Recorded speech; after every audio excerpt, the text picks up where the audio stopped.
Bagaimana cara memasukkan satu ikat anggur ini ke dalam botol secara utuh? Cukup dipetik satu persatu, lalu dimasukkan satu persatu juga. Sangat mudah dimengerti bukan?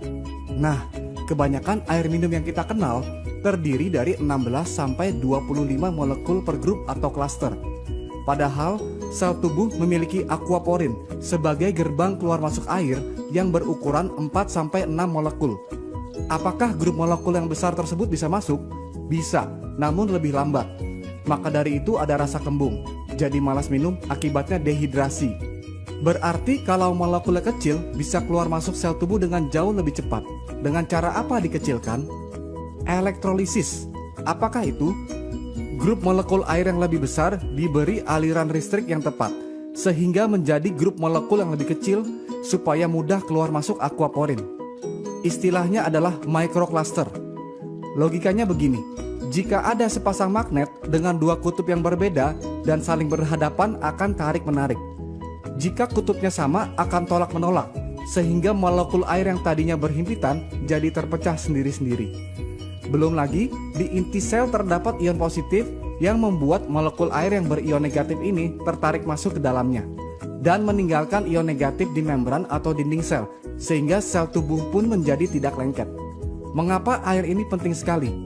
Karena kerjanya berdampingan dengan detak jantung. Ketika jantung berdetak, sel berkontraksi sehingga terkompres dan mengeluarkan karbon dioksida dan toksin atau racun. Inilah yang disebut dengan detoksifikasi.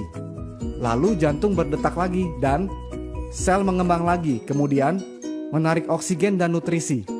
Proses ini terjadi di dalam hemoglobin, yang adalah protein yang mengandung zat besi di dalam sel darah merah yang berfungsi sebagai pengangkut. Detak jantung ini ada voltasenya. Manusia sehat dan normal berada di voltase 120 mV. Karena semakin tua dan pengaruh oksidasi, voltasenya akan turun bertahap ke 100 mV, lalu ke 80 mV. Jika sampai menyentuh 60 mV sudah sangat berbahaya, karena disinilah titik tubuh dalam kondisi kronis. Karena oksidasi itu adalah proses penuaan atau karat yang secara langsung mempengaruhi zat besi dalam hemoglobin. Akibat oksidasi adalah tubuh menjadi asam, lalu muncul berbagai penyakit kronis seperti kanker, diabetes, inflamasi, dan sebagainya. Berarti air yang baik sangat dibutuhkan oleh tubuh. Sumber air yang dikenal berkhasiat terbentuk akibat tersambar petir dan pergesekan dengan batu-batuan di alam. Tetapi mata air seperti ini sangat terbatas jumlahnya. Yang Energik lakukan adalah membersihkan air keran terlebih dahulu dengan filternya, lalu menangkap fenomena sambaran petir tersebut dengan disetrum melalui 7 plat titanium berlapis platinum yang bisa mengeluarkan air minum berkhasiat tinggi yang disebut dengan air kanggeng pH 8,5, lalu pH 9 yang lebih kecil molekulnya, lalu pH 9,5 yang lebih kecil lagi molekulnya untuk transportasi yang lebih baik. Jika ukuran kemampuan elektrolisis adalah kombinasi antara power, amperage, dan surface area, maka ini adalah faktor kunci dalam memilih sebuah mesin. PEU adalah Potential Electrolysis Unit. SD501 memiliki 230 watt, 2,5 ampere, dan 466 square inch, sama dengan 267.950 PEU. Sebagian besar mesin kompetitor hanya memiliki 110 watt, setengah ampere, dan 117 square inch, sama dengan 6.435 PEU. Berarti kemampuan mesin kompetitor hanya 2,4% saja dari SD501. Dan harga mesin kompetitor pun bukan tergolong murah. Malahan mahal sekali, dengan kemampuan yang mendekati saja pun tidak. Hanya harganya saja yang mendekati. Belum lagi harus betul-betul teliti apakah power supply-nya transformer atau switch mode. Transformer adalah alasan mengapa sebuah mesin disebut alat kesehatan karena tegangannya stabil. Sedangkan switch mode tegangannya naik turun alias tidak stabil.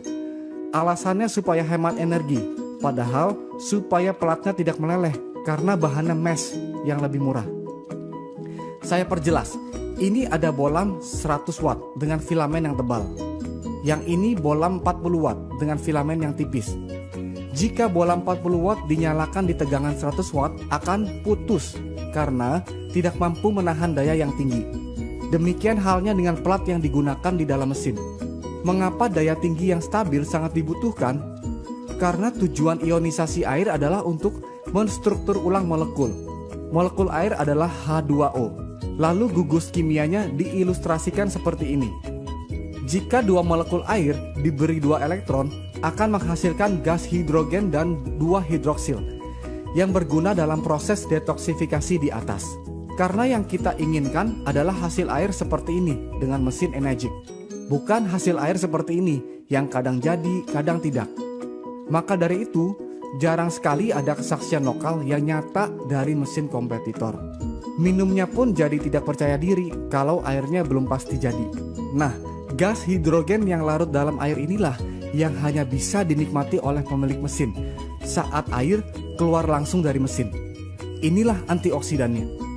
Begitu air yang berantioksidan tinggi diminum, yang terjadi adalah voltase tubuh akan di-charge kembali ke voltase normal. Tolak ukur antioksidan adalah ORP, Oxidation Reduction Potential.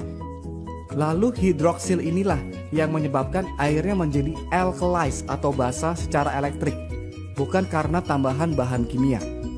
Karena rasio hidroksil berubah, maka menyebabkan pH menjadi ikut naik. pH adalah singkatan dari potential of hydrogen. Semakin tinggi rasio hidroksil, akan semakin tinggi pula hidrogen yang dihasilkan. Akibatnya adalah jika asam menjadi basa, maka sel kanker dan penyakit akan mati dengan sendirinya karena bukan lingkungannya untuk berkembang biak. Berapa lama waktu yang dibutuhkan untuk membersihkan seluruh tubuh? Contoh, jika berat tubuh seseorang adalah 80 kilo dan 75% tubuh manusia adalah air, maka berat air dalam tubuhnya adalah 60 kilo, yang berarti tubuhnya terdiri dari 60 liter air. Jika minum 4 liter per hari, maka perlu 15 hari atau sekitar 2 minggu untuk bersih-bersih. Jika minum 2 liter per hari, maka perlu 30 hari atau 1 bulan untuk bersih-bersih. Lalu, apakah air ini segala-galanya? Tidak, masih perlu pola makan, istirahat, olahraga, dan kontrol emosi yang baik. Tetapi jangan lupa, air adalah unsur yang paling banyak di badan, 75%. Jadi cara pertama untuk sehat adalah bereskan dulu yang paling banyak di badan. Maka dari itu, change your water, change your life.